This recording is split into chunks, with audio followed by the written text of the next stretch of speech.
So first we'll have the tributes. Let the tributes begin.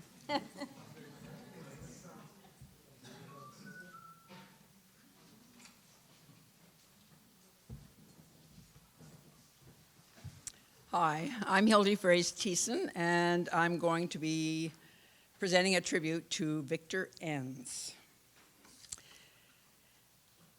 The first thing that comes to mind for many of us when we hear the name Victor Enns is Rhubarb, the literary magazine that Victor, along with his brother Gary, founded in 1998. Sustained by volunteers, donors, and subscribers, Rhubarb, mostly edited by Victor himself, published 42 issues. The last, which I was honored to be invited to guest edit, was a volume entitled 11 Encounters with Mennonite Fiction, and it's available out there, was published in 2017. Working with Victor on that last issue reminded me of his constant, prodigious efforts, often against substantial odds, to bring each issue of this print treasure to press. By the time Rhubarb was launched, Victor had been active in the literary world of Manitoba for 20 years. His first collection of poetry, entitled Jimmy Bang Poems, 1979, was among Turnstone Press's earliest chapbooks. Ted Dick, a longtime friend and literary colleague of Victor's, also an early Turnstone Press poet, observed recently that Victor's verve and poetic intelligence was best illustrated in these rough, gritty Jimmy Bang poems that turned, and I quote Ted, his private experience with mental illness into a public poetry that delighted as it terrified its reader. 2 years after Jimmy Bang, in the summer of 1981, Victor expressed his literary ambitions by hosting at his brother's farm a preliminary organizational meeting of what was to become the Manitoba Writers Guild. Among the 22 Mennonite and non-Mennonite literary types present were Patrick Friesen, Armin Wiebe, Sandra Birdsall, each of whom accepted an executive role in the nascent guild. Thus began what Victor would later call his obsession with the impact of Mennonite upbringing on a rapidly growing number of artists and writers with Mennonite origins, not least the impact on himself. Soon after that landmark event, Victor moved to Saskatchewan, where from 1984 to 89 he worked in arts administration. After his return to Winnipeg, he remained active as an arts advocate and administrator in formal and informal roles. Whether through his administrative position at the Manitoba Arts Council or as organizer of individual readings and larger reading events, Victor, as Patrick Friesen has observed, consistently put himself on the line as a fundraiser and various other ways in support of writers and the arts. And he continued to write, publishing his second volume of poetry, Correct in This Culture, in 1985. Those who delighted in the anger and energy of the Jimmy Bang poems will delight in these, poet Lorna Crozier wrote then. The rage is still there, but there is also love and the beginning of tentative, possible song. 4 more poetry collections followed, including Lucky Man, described by Di Brandt as a collection that balances bravely on the knife's edge, where pleasure meets the 1,000 faces of pain, making its song there. Next was Boy, fearless poetry, both lyrical and touched by Enns' own brand of dark wit, followed by Afghanistan Confessions, written after the poet's visit to Kabul. In recent years, Victor Enns has written a lot about the failings of body and mind, about pain and love. The measured cadences in his latest collection, called Love and Surgery, convey an urge towards lyricism, inevitably broken by pain. Victor knows more about those, more than most about both. Patrick Friesen observed recently that as a poet, Victor has always trusted his instincts, taking sideways leaps and personal risks, creating an authentic voice. This, and what Patrick identified as his incredible energy, smarts, and resilience, has made Victor Enns a major player in literary circles, especially, we might observe, with admiration and gratitude, Mennonite literary circles. So we honor Victor Enns.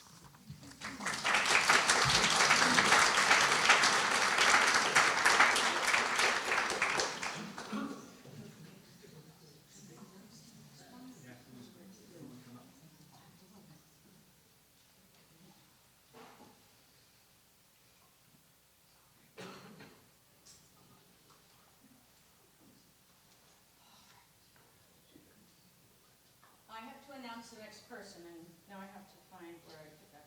Just a second. Yes, I know. The juggling ends tomorrow at noon, right? Okay. All right, next we are going to hear from Irvin Beck about Merle and Phyllis Pellman Good, who also could not be with us tonight. So please welcome Irvin.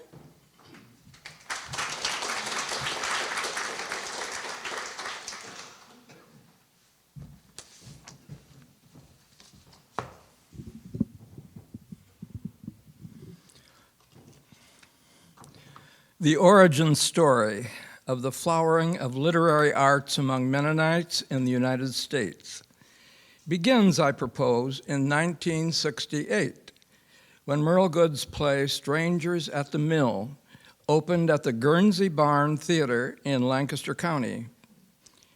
It was the first of 12 very popular plays by Merle, produced in 10 summer seasons through 1977. By 1970, Merle and Phyllis established Good Enterprises Limited, an ambitious for-profit venture intended to market goods and programs dealing with Amish and Mennonite culture and faith. In 1973, they released the feature film Hazel's People, which remains the best film made of the classic virtues and inherent conflicts of Mennonite life, in my opinion. In 1974 came Festival Quarterly, which lasted through 1996. In 1976, they opened the People's Place, a cluster of buildings in Intercourse, Pennsylvania, that offered an interpretation center, crafts shops, quilt and folk arts museum, galleries, cafe, and other venues for visitors interested in Mennonite and Amish experience. It also became a center for educational seminars, including at least 12 annual writers' conferences, beginning in 1978. At the first writers' conference, Rudy Wiebe and Katie Funk Wiebe were presenters. That's in 1978, for about 12 years. In 1990, they sent a young Julia Kasdorf to Waterloo to cover the first Mennonites writing conference for Festival Quarterly, and the rest of it's history. From 1979 to 2013, their Good Books brand published over 1,000 books by more than 100 authors. An early book, Three Mennonite Poets, the little yellow book still in print, edited by Phyllis, was prescient about the direction that Mennonite literature has taken. Still in print, the book presents poems by David Waltner Taves in Canada, Jean Jansen in the United States, and Yorifumi Yaguchi in Japan. It was the first book to acknowledge the international possibilities of Mennonite literature. Other important Good Books titles include the fiction of Sarah Stambaugh, Omer Eby, Levi Miller, Evie Yoder Miller, the poetry of Jean Jansen and Yorifumi Yaguchi, and life writings by Yaguchi, Jansen, and Rudy Wiebe. Merle has written children's books, and in recent years, Phyllis has become nationally known for her very successful Fix It and Forget It cookbooks. There may be 12 of them, I don't know. Other good books have promoted Mennonite and Amish folk arts and interpreted Anabaptist ideas and culture to the general public. The Goods have endured 2 bankruptcies of good enterprises in 1996 and 2013, as discussed in Merle's recent book titled Surviving Failure. Ever resilient, Merle and Phyllis continue to write and publish books under the Walnut Street Books label. A persistent theme in their lives and work has been a dedication to the welfare of the Mennonite church community. They are active members of their Lancaster congregation. They have served on committees and boards of the Mennonite church, local, national, and global, and they have published books that support the church's mission, most notably the 5-volume Global Mennonite History series. This tribute to their work of 54 years in supporting Mennonite arts and the Mennonite church is long overdue.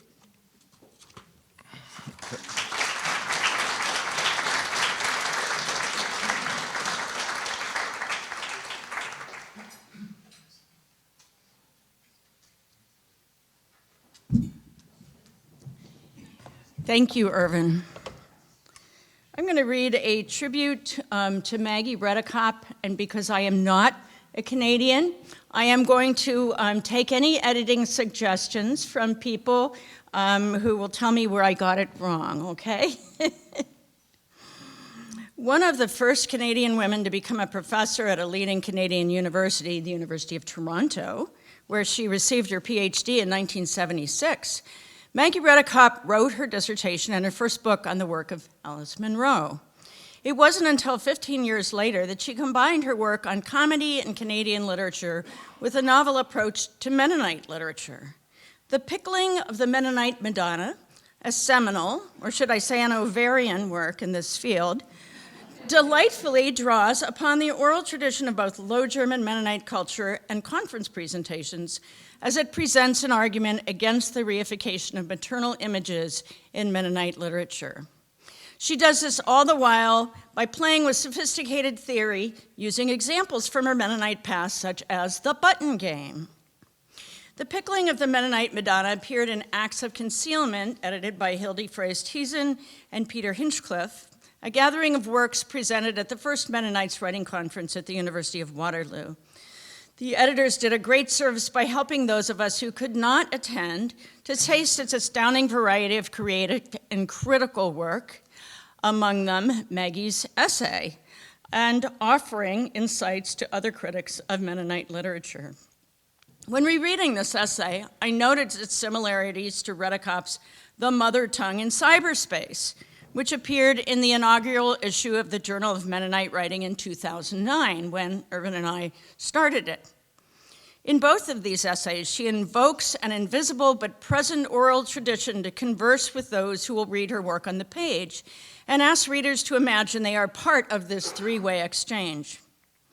Redekop wanted to preserve the oral context of this talk, delivered at the Mennonites Writing Conference in Bluffton, but the Mennonite Quarterly Review found this approach a bit unorthodox. So our online journal was the fortunate recipient and medium. We were able to connect audio files of Kop and Bua, a Low German comic routine so important to Maggie's context and completely unknown to mine.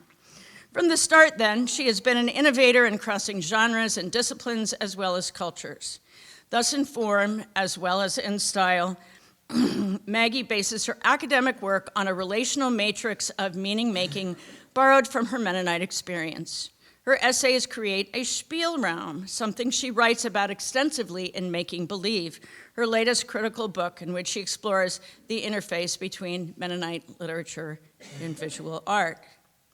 In Making Believe, Magdalene Rudikopp builds on Mary Louise Pratt's concept of the contact zone to describe the place of creative cross-fertilization that she believes gives rise to art, especially for artists from sectarian backgrounds where religious belief provides the predominant narrative and worldview. Rudikopp's focus is on artists from Mennonite background, particularly in Canada, but Warren Rohr, the husband of Jane, whose book Painted Glass Press published, is one of the Mennonite artists who appears in her study. The concept of Spielraum, playroom, borrowed from Michel de Certeau, is key to her understanding of Mennonite art and complements the term positive marginality that Lois Gray used in her formation of the Creative Mennonites discussion group that our journal wrote about when we were featuring the Roars. In fact, the discussion group provided a Spielraum in which participants could play making believe together while examining the beliefs that had made their world views.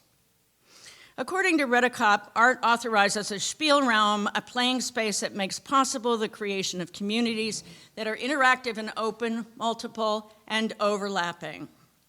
Different kinds of art do this in different ways, but all are defined sites where we make believe together. In her very recent essay for the Voices Together catalog, intended to accompany the Voices Together traveling exhibit, which many of you saw today, she explores what it means to sing hymns in the presence of visual art. Because I know how much Maggie values the dialogical nature of her work and the importance of engaging the audience and playing together, and the exhibit people didn't print enough copies of the catalog, I had an extra 100 printed for this conference in her honor. Thank you, Maggie, for teaching us how to make believe with each other.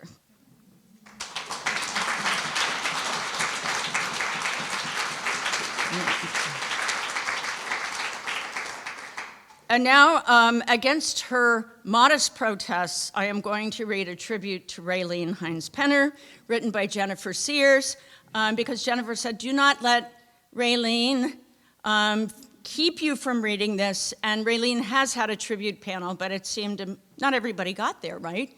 So let's do this thing. Raylene Hines-Penner has spent so much of her life acknowledging in print and in person the value of others, and I, as well as others, know she herself deserves a tribute on so many levels. As a teacher at Bethel College in North Newton and Washburn University in Topeka, Kansas, Raylene has inspired many students who attended her creative writing and contemporary literature classes. Many of us continue to write and teach, using Raylene as one of our early models. In her classroom, Raylene's humor and honesty about her writing practice always emphasized writing as a lifelong pursuit, a pursuit that values observing and understanding the natural environment and our relationship to it. She taught us to listen deeply to the words of other writers and to also listen to silences. From Raylene, we learned how writing can help us understand our own histories and to notice and preserve shared moments with the varied people in our lives. Family members, friends and colleagues, our teachers and students, and those within and beyond our communities. She also has led many of us to these important and unique Mennonite writing conferences. As a writer, Raylene continues to offer readers a richer appreciation for Kansas and Oklahoma. Through her vision and her writing, we have come to understand these regions' varied topographies, peoples, and complex histories. Those who read her essays and poems are grateful to know the quiet and often disarming power of the prairie's horizon and the varied colors of the Flint Hills, as well as the social history of Raylene's childhood home, which she writes about in her book, East of Liberal, Notes on the Land, forthcoming soon from Cascadia. Raylene's writing continues to explore with urgency our changing environment, while also honoring those who embody the land and its past, such as the Cheyenne Peace Chief and Mennonite minister Lawrence Hart, in her book, Searching for Sacred Ground, and her new work, Field Notes on the Levee. As those of us who participated in yesterday's tribute panel to Raylene as a teacher and writer illustrated, Raylene's continuing work and generous and vibrant personality have an utterly original resonance of deep value, a resonance of greater value than I suspect she realizes or gives herself credit for in this Mennonite writing community and beyond it. Thank you, Raylene. Okay, the introduction, or the tribute will have to serve as the introduction to the talk, because it's just the tribute that I've prepared here tonight. So my name is Rob Zacharias. It is my honor to offer a brief note of tribute tonight to the brilliant Dr. Hildy Fraze Thiessen, Professor Emeritus of Conrad Grebel University College at the University of Waterloo. It is a daunting task. I think one way to begin to appreciate the scale of Hildy Fraze Thiessen's truly remarkable contribution to what we're doing here tonight is to return to the closing panel of the very first of these Mennonite Writing Conferences, held at the Conrad Grebel way back in 1990. Hildy not only organized and hosted that conference, she edited 3 separate collections of Mennonite writing in the year leading up to it as well, as she would edit the collection of essays that emerged from it. In the conference's closing panel, Magdalene Redekop, also here tonight, paused in the midst of a lively sparring session to draw attention to Hildy's efforts. Quote, I think what I do want to say is thank you to Hildy for everything she has done, Maggie said, adding that, quote, the contribution that she has made to Mennonite writing and to Mennonite writers is really quite astonishing, end quote. This is, you remember, literally the first Mennonite Writing Conference at which this is being said. Her peers are already declaring themselves astonished. So how then to describe her efforts in the 30-odd years that have gone since? Let's just say it is fitting that as the organizer of that first conference, she quite literally gave the field of Mennonites writing its name. For Hildy has not so much influenced or transformed the field as she has been one of the key forces to build it. She published her first essay on Mennonite writing in 1973, and since then has published some 14 books or special issues focused on Mennonite writing. You'll recognize these titles: Acts of Concealment, Liars and Rascals, 11 Encounters with Mennonite Fiction, and more, special issues of Prairie Fire, of New Quarterly, and so on. To that, she added over 40 essays, book chapters, interviews, and introductions, which I will not list by name. She has sat on the organizing committee for each of the 9 Mennonite Writing Conferences, yes, including this one, and has organized innumerable literary reading series and related events for Mennonites. Authors, excuse me. Al Reimer once suggested that, quote, to say that Rudy Wiebe invented Canadian Mennonite literature in English is no exaggeration. He created a Mennonite literary world that other Mennonite writers could enter and explore. Now, even a quick look around the room here will remind us that the Mennonites writing critical world has been a collective project. But when I was a new PhD student in Southern Ontario and contemplating maybe I could start talking about Mennonites for a PhD, something similar could be said of Hildy's role in having carved out a space for Mennonite literary studies in the Canadian Academy. Through tireless organizing and prolific scholarship, she'd created a critical world that I and others could enter and explore, even if I might occasionally rail against what I found, and the conversation was welcome. In reviewing her work for this tribute, I was reminded of the breadth of her efforts. She has undertaken extended readings of major figures, as we might expect of Rudy and Julia and others, but also deep archival projects, writing on fiction and poetry, but also photography, painting, film, life writing. In several projects, she worked alongside her constant partner and academic co-conspirator, Paul Thiessen. They found a novel after a decade of searching for Ephraim Weaver's novel. And I was also reminded that whatever the subject, a Hildy Fraze Thiessen essay is a recognizable thing. She's a Mennonite writer. Her prose is disarmingly clear and always confident, stylish even, leaping from history to theory to text and back again. And she's absolutely canny in anticipating objections to her own argument, raising them in plausible terms, only to counter them with relish. Nothing is more indicative of this gesture than her characteristic use of the term indeed. If you see the word indeed in an essay by Hildy, it's time to hold on, especially when she uses it on its own, as she sometimes does, as a one-word sentence to hammer in a point. Indeed, period. When I see that one-word sentence in a Hildy work, I imagine she has swept the laptop off the table, reached for the scotch as her scarf flutters in the wind. But it is her assessments of Mennonite literature, I think, as a field that are likely to prove the most enduring. Many of these essays you'll be familiar with, and they're already classics in the sense that Jonathan Culler has defined them, that term, in that they're the first to articulate arguments that are now accepted as being somehow self-evident. While of course it's true, we tell ourselves, that early Mennonite writers were working self-consciously from the margins, isn't it obvious that when they used other languages, their mother tongue as a shibboleth, they were invoking the very isolation that they were ostensibly writing against? Yes, of course, we need to move beyond the binaries and complicate those basic tropes that establish the field. And yes, it's obviously true that literary texts sometimes need to be liberated from our critical squabbles. These and other essays have become indispensable to our shared critical conversation. For that reason, I'm so pleased to be able to use this occasion to make a small announcement, and that is that there's a critical collection of Hildy's most significant essays now in the works with Canadian Mennonite University Press, with hopes to have that out in the next year. Yeah.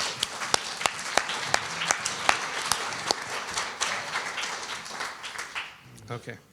So let me close then by noting that in conversations around tables over the last couple of days, I've mentioned that I'm going to be giving a tribute to Hildy, and people express their sympathy at the task. And then they've made a few comments, and I won't be able to share all of those here, but I just want to highlight a couple. Anne Hostetler immediately said that Hildy was the person to whom the scholars had returned, in person at events like this, in print over and again, to articulate to us where we were at in the conversation, and then to prod it forward again. Julia Spiker-Kasdorf described Hildy as the field's, quote, dignified advocate, who was, quote, determined to drag Mennonite writing out of the margins at a time when it might have seemed exotic or parochial, even as she insisted on distinctly different origins and strove to understand and honor those real differences between us, end quote. And Daniel Shank Cruz, this in his recent book, has simply christened Hildy the, quote, godmother of Mennonite literary criticism, end quote. But if there's one thing I've learned about having worked on Mennonite literature in Canada, that it somehow always comes back to Rudy Wiebe. So I will close with something Rudy said about Hildy just a couple of years ago, during a lecture series that, naturally, Hildy had organized. Reflecting on Hildy's career, he said, what she has done, quote, what she has done to promote Mennonite literature it's incalculable, really. Calling it a, quote, gift that she has given to all of us, as writers, readers, and students. To which I can only add, indeed. Thank you, Hildy.